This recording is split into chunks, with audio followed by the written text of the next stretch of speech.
কখনো আল্লাহর কাছে কিছু চাইলে দোয়া এইভাবে করবেন, আল্লাহ আমাকে একটা ঘর দাও, আল্লাহ আমাকে একটা ঘর দাও, এটা বললেন না, বলবেন আল্লাহ আমাকে একটা শান্তির ঘর দাও। কারণ ঘর পাইলাম যদি শান্তি না থাকে সে ডুপ্লেক্স বাড়ির দাম কি? কখনো সন্তান চাইবেন না, বলবেন আল্লাহ আমাকে একটা নেককার সন্তান দাও। কখনো চাকরি ব্যবসা খুঁজবেন না, বলবেন আল্লাহ আমাকে হালাল রুজি অর্জনের একটা রাস্তা করে দাও। কারণ আপনার যদি সন্তান সন্ত্রাস হয়ে বসে, বাপদাদা 14 গোষ্ঠীর ইজ্জত, এই সন্তান হওয়ার চাইতো। যারা নামাজ পড়ে তাদেরকেও দেয়, যারা নামাজ পড়ে না তাদেরকেও দেয়। কিন্তু দুই দেওয়ার মধ্যে পার্থক্য আছে।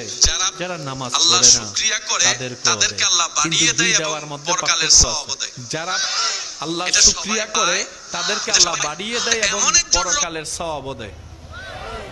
এটা সবাই পায়, এটা সবাই পায়। তো এমন একজন